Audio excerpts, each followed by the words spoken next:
Hey everyone, you are listening to another episode of the All Things Private Practice podcast. I'm your host, Patrick.Casale. I'm joined by Sandtrice Russell today. Some of you may know her as Tree the LPC on social media. Also, the host. What's the podcast called again? Self-aware and fucked up. I knew it was something fucked up, and I was like, "Ooh, I just lost the other part of it in my head." Self-aware and fucked up, which I was a guest on a couple of weeks ago, and an LPC, private practice owner, motivational speaker, and really, really cool human being. And if you're not following her already, I really suggest that. But really happy to have you on here today and have this conversation. And I think we're gonna kind of start off with like, tell us a little bit about yourself and why you're here, and kind of a little bit about your journey along the way. Gotcha. Definitely happy to do that. So, as you said, Patrick, my name is Sandtrice Russell. I am a licensed professional counselor in the state of Georgia. However, my journey towards counseling actually started in my childhood of wanting to truly be able to help other kids that had gone through what I went through as a child. And so essentially, I was raised by my great grandmother and my paternal great aunt. My mom, when I was growing up, she ended up being in the prison system for a little period of time. And my dad, he had a really strong alcohol and drug problem as well.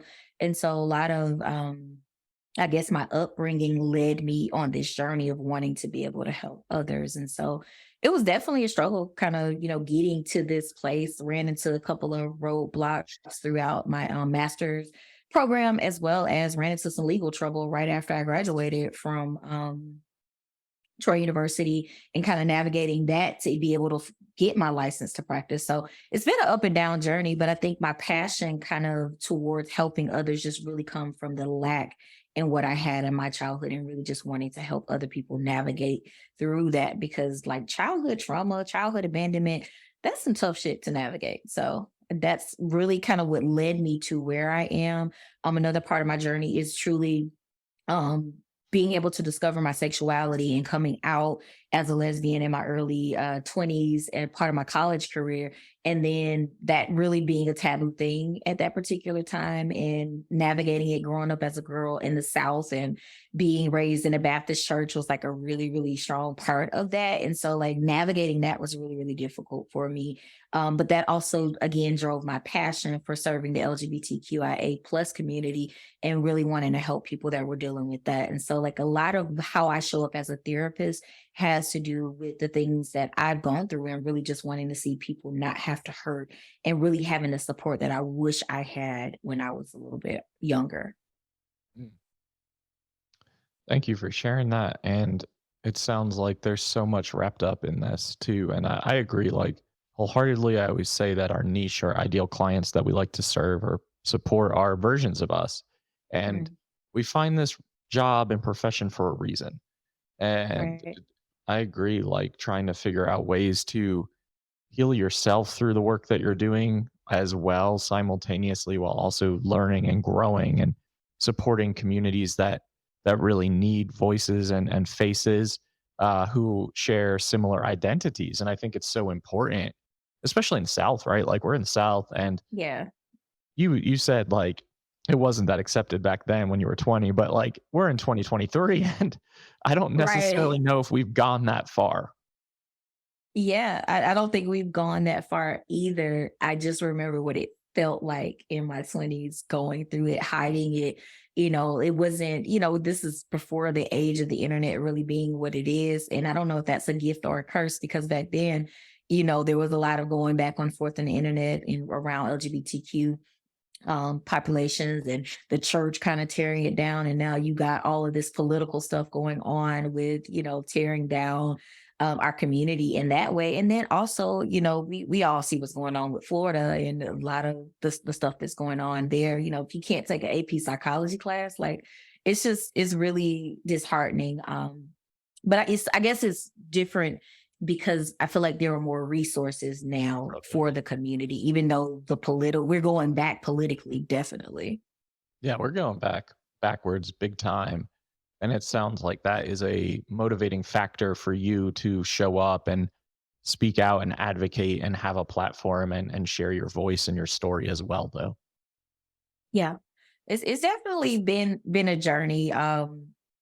I feel like, certain places, like I'm trying to get licensed right now in a different state. I don't want to put that out there right now because they might put my application on hold because Sure, of the sure. fact that I am very passionate about being able to serve the LGBT population in that state because don't say hey, don't all of this stuff that's going on. So yeah, it definitely drives what I do because a lot of my clients, when they come to me, especially within the community, they don't feel safe. Like some of them tiptoe around even being able to share, hey, I'm curious. Hey, I really want to figure this thing out about myself because they always have had spaces where they were judged or they didn't feel safe. And even with me being very open about being a member of the community, it can still be hard for some people to open up.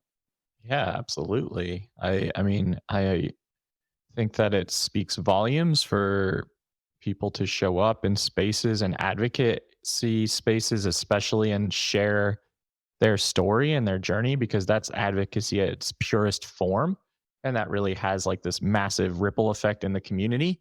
And then that still leads to people who are like tiptoeing or trepidatious because there still feels like there can be this fear or this inability to be safe, even in a therapeutic space. And that is really unfortunate. And it just speaks volumes of the work that we have to do and continue to do. So, you have a podcast and it's very real, it's very authentic. It's all about sharing experiences and stories of things that you've struggled with and how it's kind of led to introspection and awareness and growth. Tell me a little bit about how that came to be and why that was really a passion for you and continues to be so. Yeah. I think I wanted to just be able to reach more people. In therapy, we can only see so many people, like we're human. And so we're very limited in how we can show up. And so I wanted to be able to kind of started from doing like YouTube videos, talking about the community, talking about different things. A lot of it was my personal journey, like me just talking about the stuff that I had worked through and really just wanting to humanize not only, us as therapists, but also just realizing that everybody goes through shit. And like a lot of where we are in the world is like this pretentious BS that you see on social media of everyone having it all together. So I just wanted to create a space where I could be vulnerable and I could also have guests be vulnerable and share. I don't only, have professionals on there. I speak with real life people that are just going through stuff and really want to be able to help others. So I just feel it's important for us to not always look at the highlight reel, but really look at the fact that this shit is hard. Like we're all navigating it or whatever. And I feel like a lot of my clients, when they come to me, it's like, I have a client that always is saying like, my trusted adult. And I'm like, shit, if I am your trusted adult, like you got stuff going on because I have a trusted adult that I also see. So I just wanted out. Part of that is also normalizing going to therapy as a therapist. It's like we are human, we are flawed, and everybody needs to do the work. Absolutely. I agree 100%. And I think that that I always talk about like relatability being accessibility. And I think that if you're able to share your own struggles, the things that you've gone through, the things that you continue to work through as a therapist, it normalizes the human experience because there's so much shame and stigma still in 2023 about Mm, getting mental health care and looking for therapy and needing yeah, support and wanting to talk about stuff because we still have this misconception that like I have to hold it all in all the time or I have to be strong all the time or if I go to therapy I'm fucked up and like I can't mm, openly admit that to the world. And the reality is like just what you said. We are human, we are flawed, we are all going through shit, especially now, right? Like it feels like everything is feeling intensified, I think, right now. And I just think that if right, you're not examining this, if you're not openly talking about this, especially as a therapist, then you're kind of doing a disservice to your clients and your community. right. Yeah, I definitely see it that way because it's like even a lot of clients' idea of what therapy is. I had a client recently tell me, "Oh, well, I was having such a horrible day, and I had all of this stuff going on, and so I didn't want you to see me like that. I didn't want you to be. I didn't want to be this blubbering mess with you." And I was like, "Dude, like."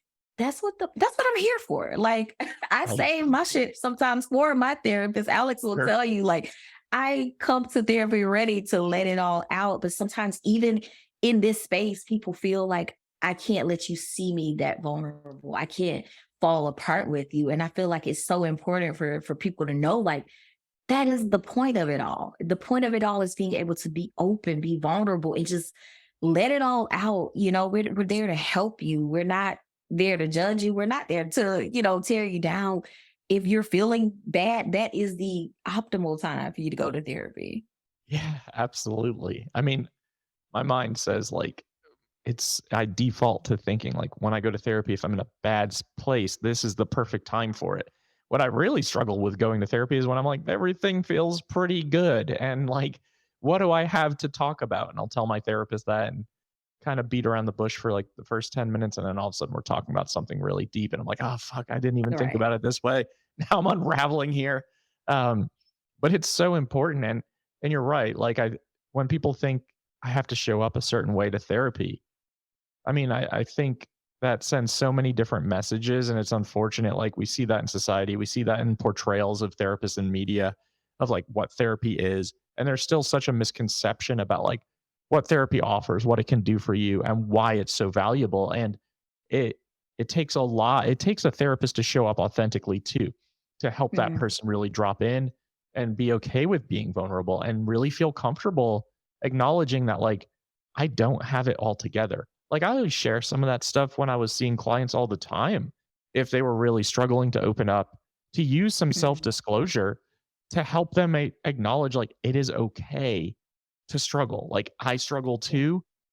And regardless of training and regardless of Mhm. experience, like, life's still a life's, right? Like, life is still happening and we still experience struggle and challenges. And it's absolutely okay to be open about that stuff. And I think, I don't know your perspective. I'd love to hear it, but I talk about the power of self disclosure all the time with therapy Mhm. clients and coaching clients, and usually it's met and well received by the therapist community. But sometimes it's like self disclosing is unethical, and like this is something you Ah, shouldn't be doing, and that's self centered.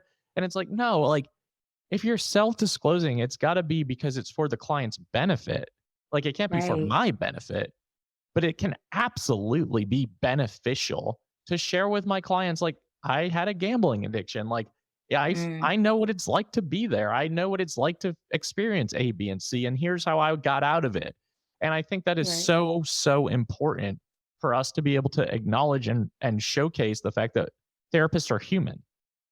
Yeah. I mean, I'm definitely a fan of self-disclosure as long as it's appropriate self Right. disclosure.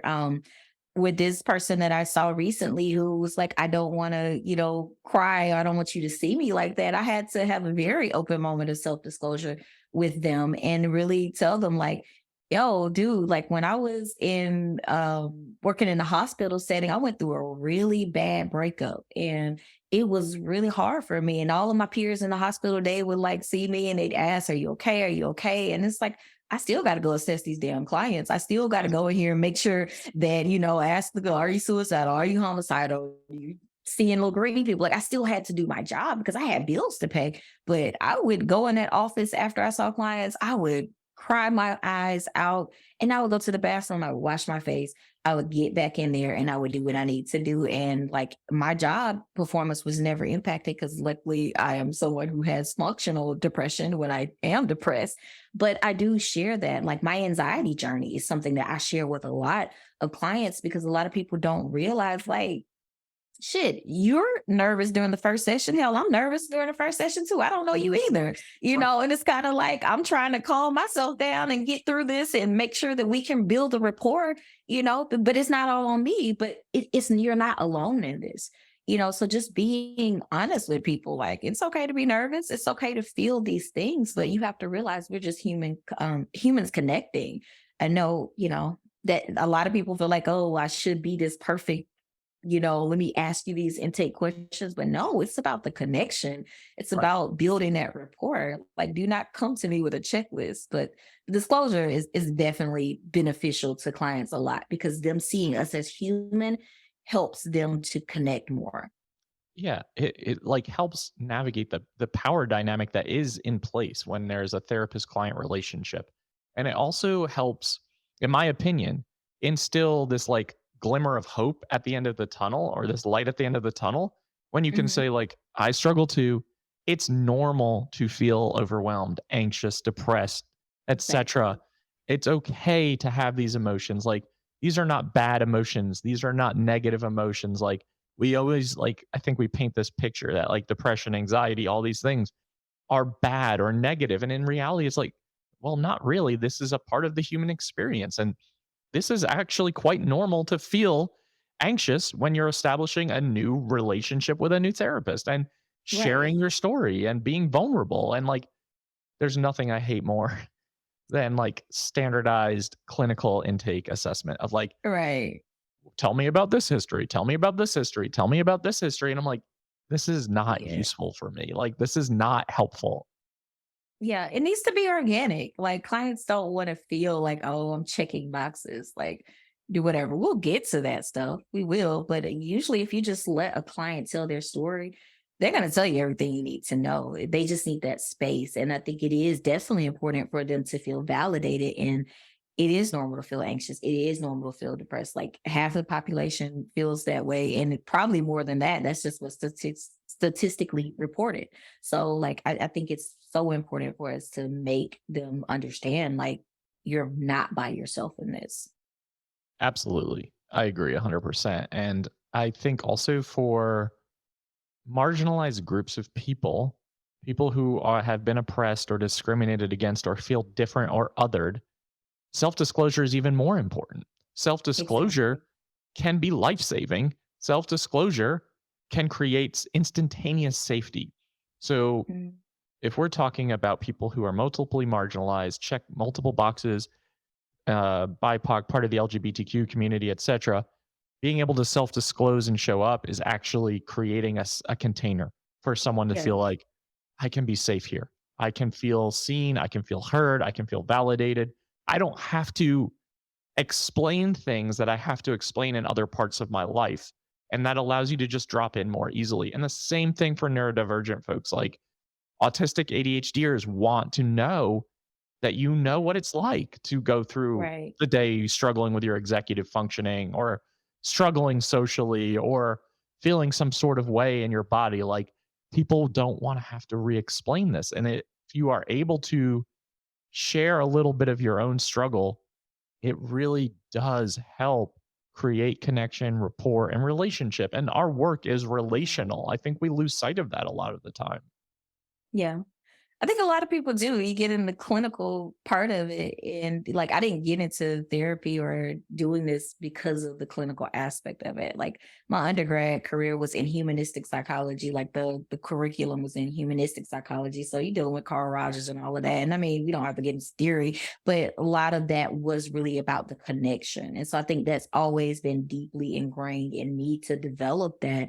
And I mean, it influences everything that I do, not even just in the counseling room or whatever, but the connection piece. If you're doing it for the money, or if you're doing it because, it just fits into my lifestyle or whatever, like you're missing out on really being able to effect change in people's lives. Cause like Roger said, in order for us to really be able to change within the client setting, we have to be open to the possibility of change within ourselves. Absolutely.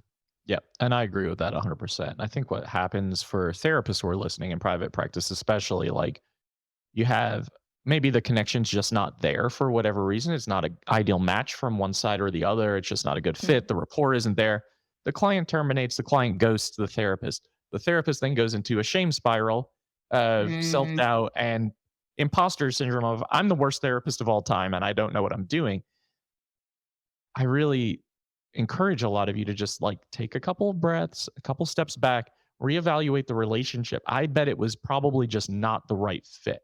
And that Yeah. fit and that rapport is so crucial. I know for myself as a client of therapy, if the therapist could be the best therapist in the world, but if the rapport isn't there, it's Mhm. more like just watching someone's mouth moving on the other side of the couch. And I'm like thinking about, all right, I'm not going to incorporate these strategies.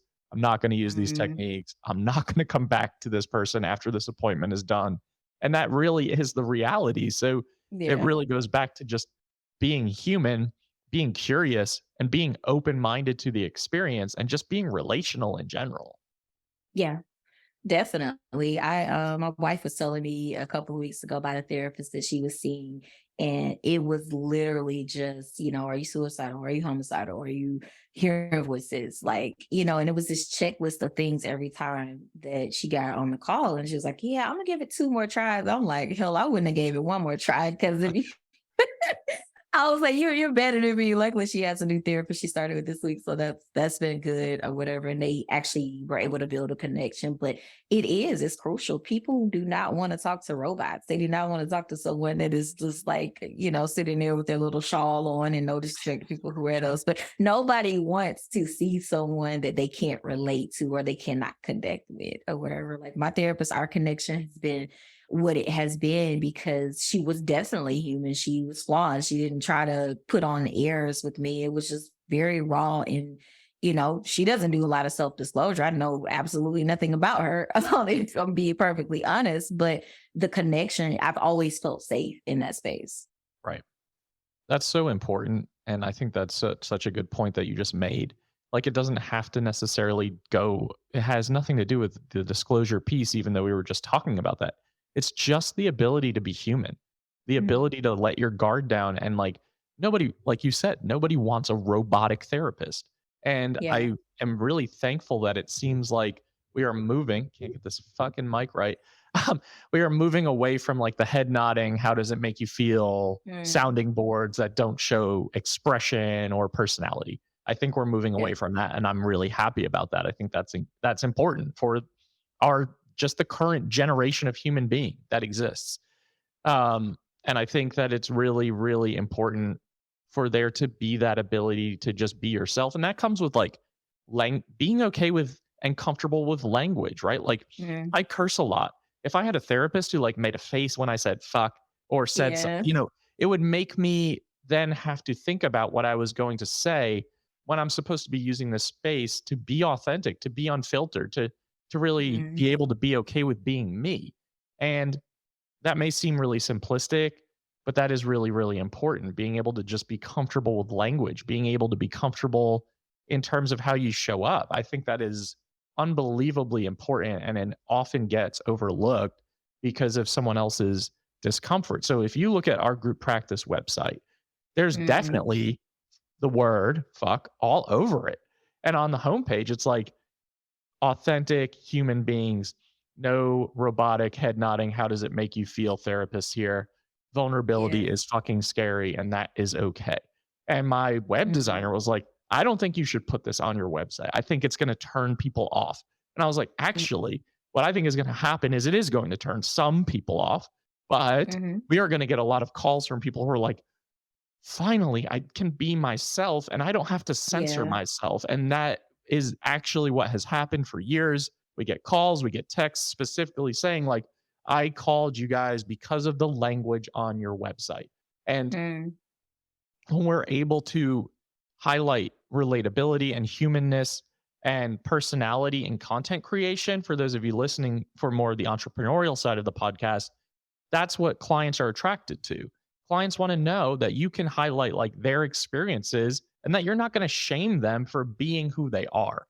And that is how you attract the people who actually want to work with you. And I think that's really important to acknowledge as well.